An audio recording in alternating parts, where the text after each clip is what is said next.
ఈ జీవన తరంగాలలో ఈ కథను రచించిన వారు వాలి హిరణ్మయీదేవి గారు.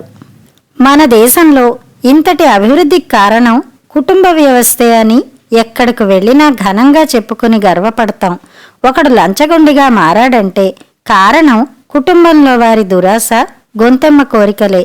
అందుకే కాబోలు ఈ కథలో ఒక భార్య తన భర్తను కనీస కోరికలు తీర్చమని కూడా ఒత్తిడి చెయ్యలేదు.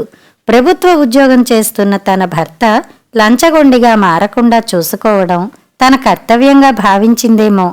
రాజా, మా అంకుల్ వాళ్ళ గృహప్రవేశం ఎంత గ్రాండ్గా జరిగిందో తెలుసా? మినిస్టర్సు, సినీ యాక్టర్సు ఎంతమంది వచ్చారో. బిల్డింగ్ ముందు చక్కటి గార్డెన్, వెనక స్విమ్మింగ్ పూల్, విశాలమైన లాన్. అబ్బా, చూసి తీరాల్సిందే అనుకో. మనం పెళ్ళైన కొత్తలో కొన్న ఈ ఫ్లాట్ పాతబడిపోయింది. ఓ డూప్లెక్స్ హౌస్ కట్టించుకుందాం, మా అంకుల్ వాళ్ళ గైడెన్స్ తీసుకుందాం, సరేనా అంటూ చెప్పిందే చెబుతూ రాజారావు తల తినేస్తోంది ఆశాలత. డాడ్, ఆ సంగతి సరే, ముందు నేను అడిగిన కేటీఎం బైక్ కొనివ్వు నాన్న. మా జూనియర్స్ ముందు నాకు తల కొట్టేసినట్టే ఉంటోంది పాత బైక్ మీద తిరగాలంటే. బీటెక్ సెకండ్ ఇయర్ చేస్తున్న శిరీషు రిక్వెస్ట్ లాంటి ఆర్డర్ పాస్ చేస్తూ అడిగాడు తండ్రిని. డాడ్, వాడికున్న బైక్ చాలు. నేను మా ఫ్రెండ్ రమ్యతో పాటు అమెరికా వెళ్ళి ఎంబీఏ చేస్తూ జాబ్ చేయాలనుకుంటున్నా. అన్ని ఏర్పాట్లు మొదలుపెట్టాను.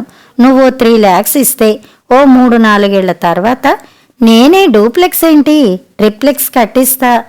వీడికి లేటెస్ట్ హార్లీ డేవిడ్సన్ బైక్ కూడా కొనిస్తా ధీమాగా అంది గారాబాల పుత్రిక అనూహ్య. పక్క గదిలో కూర్చున్న రాధమ్మకి వారందరి మాటలు స్పష్టంగా వినిపిస్తున్నాయి. కొత్త కొత్త కోరికల చిట్టా వింటున్న తన కొడుకు రాజారావు పరిస్థితి ఏమిటా అని ఊహిస్తూ తల్లడిల్లసాగింది. ఎదగాలన్న అభిలాష వేరు, కానీ శక్తికి మించినవి కోరుకుంటూ ఊహల ప్రపంచంలో గాలిమేడలు కట్టడం సబబేనా? అంత అర్థం చేసుకోలేని స్థితిలో ఉన్నారేంటి పిల్లలు అనుకుంటూ గోడపై ఉన్న భర్త ఫోటో వంక చూసింది రాధమ్మ. భర్త మాటలు, అతడిచ్చిన సలహాలు గుర్తుకు వచ్చాయి. మనవల మీద కోపం వచ్చింది. వారికి తనెప్పుడైనా కల్పించుకుని సౌమ్యంగానే నచ్చ చెప్పబోతే, గ్రానీ, నీకిప్పటి రోజుల గురించి అసలేమీ తెలీదు అనేస్తున్నారు. ఒకప్పుడు తన దగ్గరే ఓనమాలు దిద్దిన ఆ పిల్లలు గట్టిగా మందలించి చెప్పినా తన పెద్దరికాన్ని గౌరవిస్తారన్న నమ్మకం కలగడం లేదు. కానీ చూస్తూ చూస్తూ ఎలా మౌనం వహించడం? అసలే కొడుక్కి గత ఏడాది స్వల్పంగా హార్ట్అటాక్ వచ్చిందాయే. వాడెన్నో జాగ్రత్తలు పాటించాలి, వారికెలా నచ్చ చెప్పడం అంటూ దీర్ఘాలోచనలో పడింది రాధమ్మ. రాకింగ్ చైర్ని నిమురుతూ అందులో కూర్చున్నట్టు భర్తను ఊహించుకుంటూ, ఏంటండి, what to do and what not to do అన్నట్టుంది నా పరిస్థితి అని అతడికే మొరపెట్టుకుంది. హ్యాపీ బర్త్డే నాన్నమ్మ అంటూ పూల బొకేలతో వచ్చారు శిరీష్, అనూహ్య. తాజా పూల వల్లనేమో ఆమె రూమ్ అంతా పరిమళ భరితమైపోయింది. నాన్నమ్మ, నీకేం కావాలో చెప్పు అడిగాడు శిరీష్ ఆమె చేతులు పట్టుకుంటూ. నాన్నమ్మ ఎప్పుడైనా ఏదైనా అడిగిందా? అదిగో తాతయ్య ఎప్పుడో ఇచ్చిన ఆ రాకింగ్ చైర్ని చూస్తూ మురుస్తుందే తప్ప అందులో కూర్చుంటే అదెక్కడ అరిగిపోతుందోనన్నట్టు కనీసం ఆ కుర్చీలో కూర్చోనైనా కూర్చోదు నవ్వుతూ అంది అనూహ్య. సరే, నేనొకటి అడుగుతాను, కాదనకుండా నా కోరిక తీరుస్తారా మరి? సాలోచనగా వారి వంకే చూస్తూ అడిగింది రాధమ్మ. ఓ ఎస్, ఇద్దరూ ఒకేసారి అన్నారు. నేనెప్పుడో రాసిన ఓ కథ జిరాక్స్ కాపీలున్నాయి. మీరు ఆ కథ చదివి మీకు తోచిన కరెక్షన్స్ చేసి ఫెయిర్ చేసి ఇవ్వాలి. లేకుంటే యథాతథంగా రాసిచ్చినా సరే దాన్ని ఓ కథల పోటీకి పంపించాలనుకుంటున్నాను. ఆ కథకి ఎంత రెమ్యూనరేషన్ వస్తే అంత. నాకు ఫెయిర్ కాపీ ముందుగా ఎవరు చేసిస్తారో వారికే ఇచ్చేస్తాను అంది. Wow, interesting. సరే, వెంటనే ఇవ్వు మరి అంది అనూహ్య.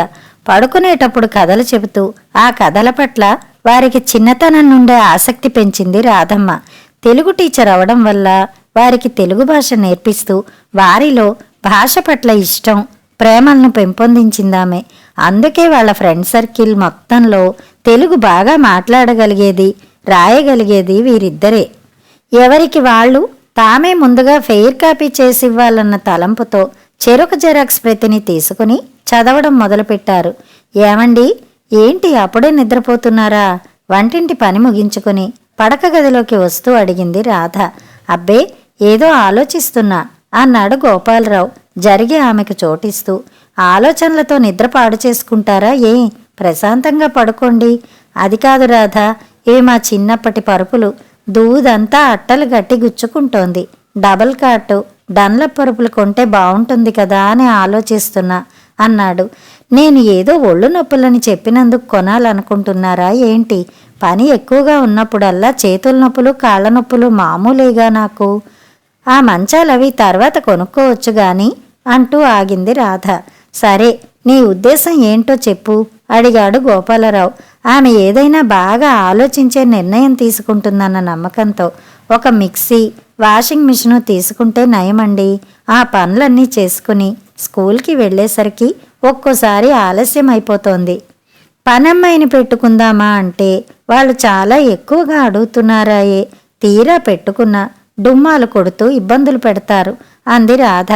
నిజమే, మా ఫ్రెండ్ షాప్లో ఇన్స్టాల్మెంట్ బేసిస్ మీద ఆ రెండు తీసుకుంటాను అన్నాడు గోపాలరావు. అలా అయితే చాలా ఎక్కువ అవుతుందంటారు కదా. నిజమే అనుకో, ఒక్కసారిగా నెట్ క్యాష్ ఇచ్చి కొనలేం కదా. ఇప్పుడైనా నీ జీతం వేడినీళ్లకు చన్నీళ్లలా తోడవుతోందని కదా అనే ధైర్యంతో చేయగలుగుతున్నాను అన్నాడు గోపాలరావు. నీ జీతం నా జీతం ఏంటండి? మన జీతం మనింటికిగా ఖర్చు చేయాలనుకుంటున్నది. దానికంత ఆలోచన దేనికి? అనునయంగా అందామే.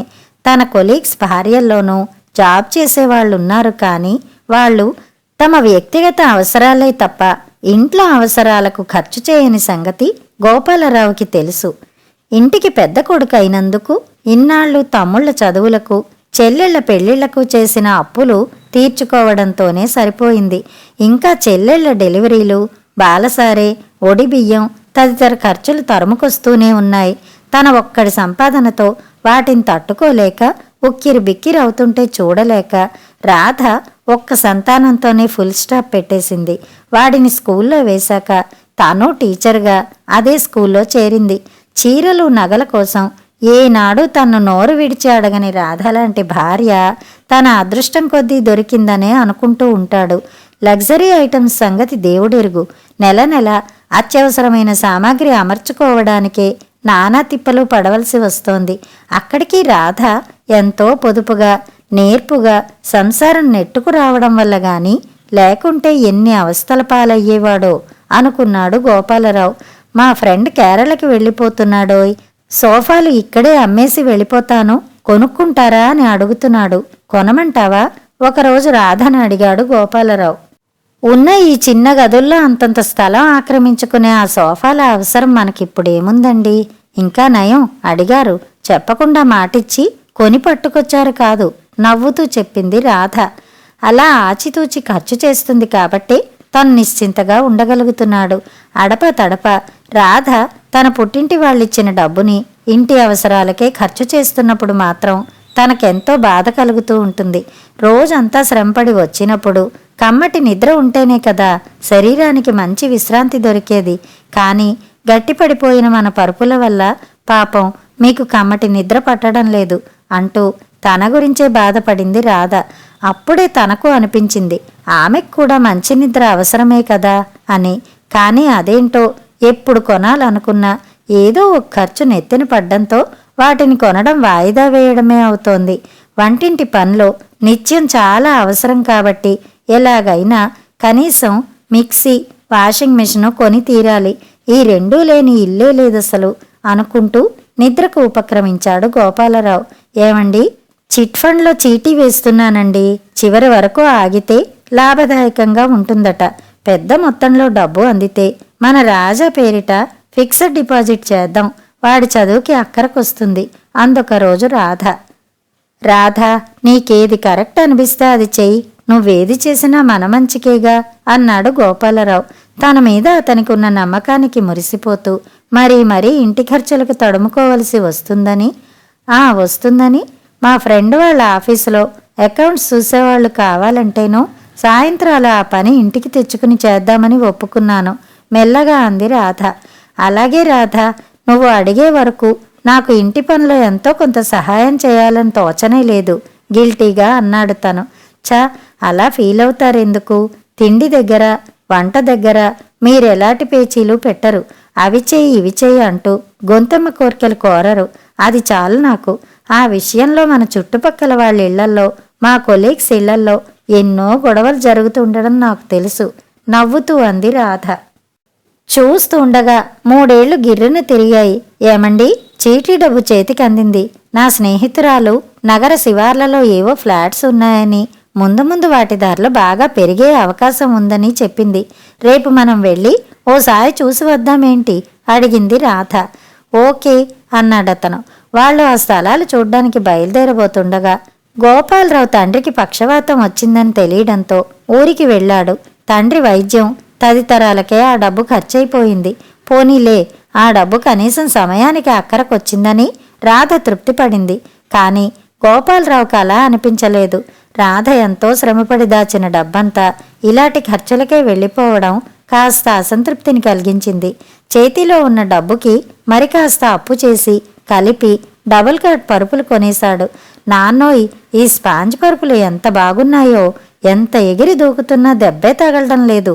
మెత్తగా ఎంత బాగున్నాయో అని రాజా అంటుంటే అనవసరపు ఖర్చు చేశారనుకుంటున్న రాధ కొడుకు ముఖంలో సంతోషం చూసి తృప్తి పడింది. పరుపులు ఇచ్చే సుఖానికి అలవాటు పడింది. ఈలోగా పెద్ద ఆడబడుచు 2వ డెలివరీ జరిగింది. ఆమెకు ప్రత్యేకంగా కొన్ని వంటలు పనులు చేయవలసి రావడంతో రాధకు తీరికన్నదే లేకుండా పోయింది. బాలసార చేసి సాగనంపేసరికి రాధకి మెడ నొప్పి, వీపు నొప్పి, చేతుల నొప్పి పెరిగిపోయాయి. ఆమె బాధ చూడలేక డాక్టర్ దగ్గరికి తీసుకెళ్లాడు గోపాలరావు. టెస్టులు, ఎక్స్రేలు వగైరాలన్నీ అయ్యాక రాధకి స్పాండ్లైటిస్ అని డాక్టర్ తేల్చి చెప్పాడు. మందులు రాసిచ్చి జాగ్రత్తలు చెప్పారు. డాక్టర్లు చెప్పినట్టు తల దిండు లేకుండా నేల మీద పడుకోవలసి వచ్చిందామెకి. అయ్యో, రాధ కోసం డబుల్ కాటు పరుపులో అమర్చాలని ఆలోచించినంత కాలం పట్టలేదు. ఆ ముచ్చట తీరకుండానే నేల మీద పడుకోవలసి వచ్చిందే అని బాధపడ్డాడు గోపాలరావు. సంసార సాగరంలో ఎన్నెన్నో ఆటుపోట్లు. రాధ, మా ఆఫీసులో వాళ్ళంతా కలిసి ఢిల్లీ, ఆగ్రా టూర్ ప్లాన్ చేశారు. మనము వెడదామా? ఆఫీసు నుండి వస్తూనే ఉత్సాహంగా అడిగాడు గోపాలరావు. ఆ మాట వినగానే సంబరం కలిగింది రాధకి. కానీ ఖర్చు ఎంతవుతుందో సంశయంగా అడిగింది.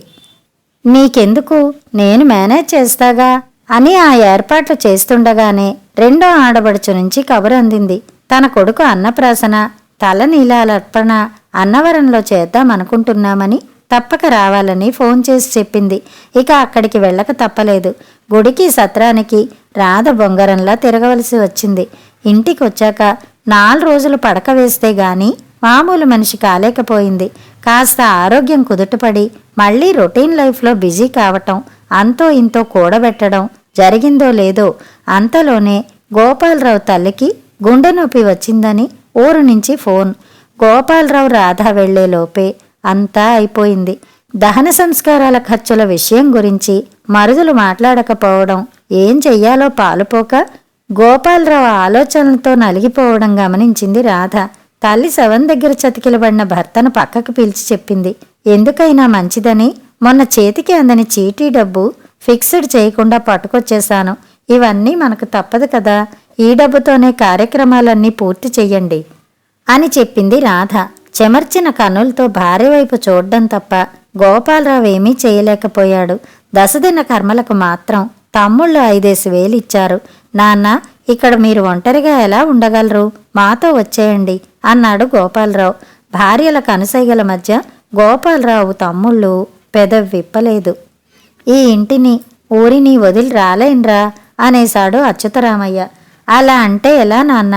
మీ ఎడమ చెయ్యి ఇంకా స్వాధీనంలోకి రాలేదుగా అన్నాడు గోపాలరావు. ఇప్పటికే మీకు బోలెడంత ఖర్చయింది. ఇంకా నా భారం మీ మీదే వేయాలా? అసలే కోడలు ఇప్పటికే ఇంటా బయట పనులతో సతమతమైపోతోంది కదా అన్నాడాయన. మామయ్య గారు, అదేం మాట? నాకే ఇంకో కొడుకుంటే చూసుకోనా? మీరు ఏ సంకలు పెట్టుకోకుండా మాతో రండి అంటూ రాధ పట్టుపట్టేసరికి మెత్తబడ్డాడాయన. కోడలు మంచితనం ఏమిటో ఆయనకు బాగా తెలుసు. మామగారిని తీసుకొచ్చిన దగ్గర నుండి మరిన్ని పనులు అదనంగా చేయవలసి వచ్చింది రాధకి. అయినా ఏమాత్రం భారంగా భావించకుండా నా తండ్రికైతే చేసుకోనా అనుకుంటూ చేసేది. నీరసించిపోతున్న రాధకి ఎన్నో కొన్ని సదుపాయాలు సమకూర్చాలని గోపాలరావు ఎంతగా అనుకున్నా గాని అనుకోని ఖర్చుల మీద పడి గోపాలరావు చేతులు కట్టేసేవి.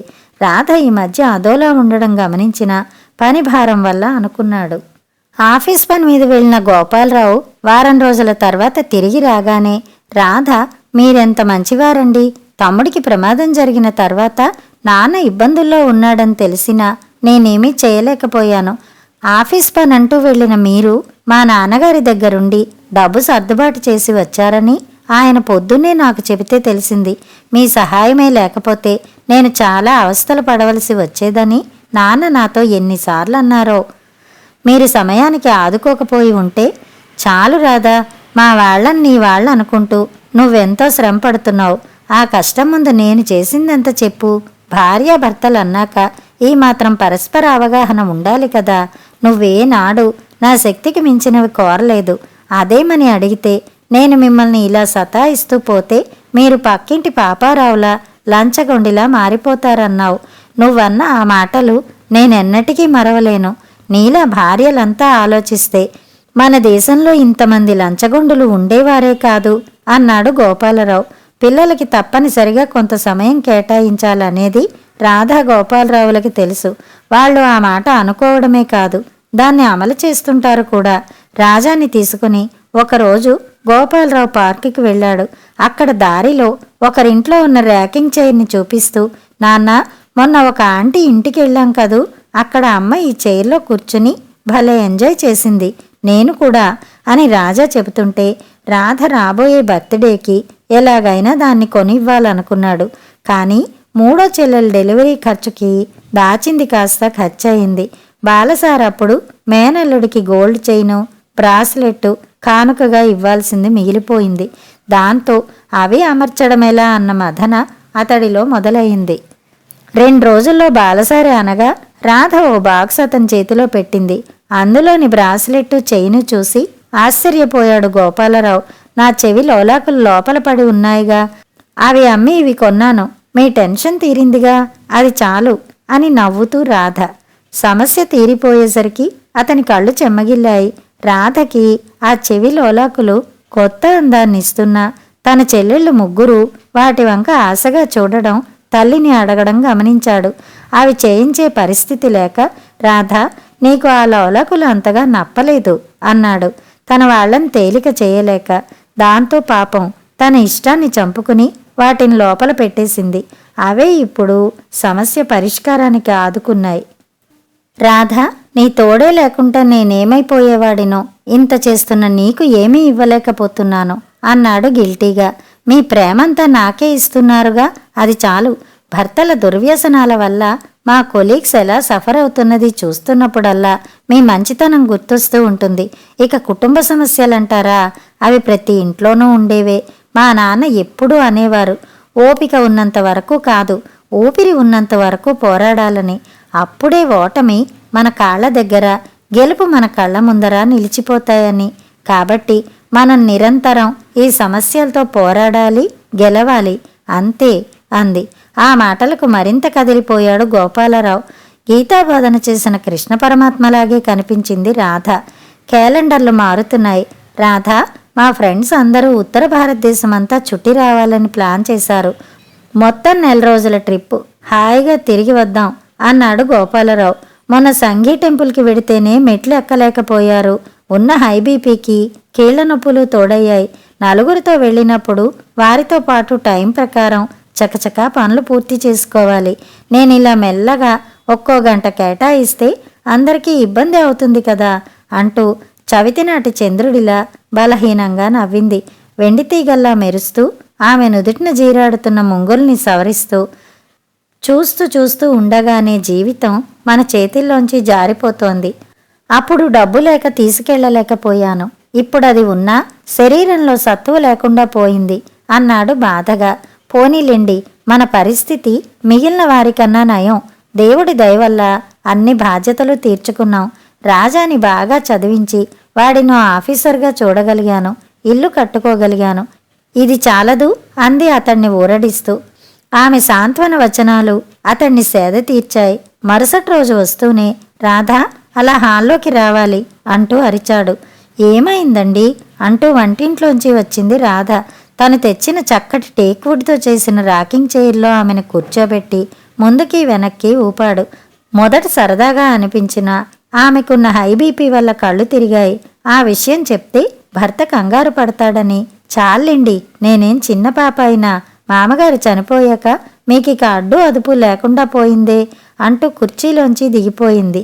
కన్నీరు చెక్కిళ్ల మీద నుండి జాలువారుతుండగా భార్య వెళ్ళాక తాను కూర్చుని ఉండగానే అనుభవపూర్వకంగా తెలిసిందతనికి ఆమె బాధ ఏమిటో. ఈసారి అతని చెక్కిళ్ళు తడిశాయి. ఎక్కవలసిన రైలు జీవితకాలం లేటు అన్నాడో మహానుభావుడిందుకే అనుకున్నాడు.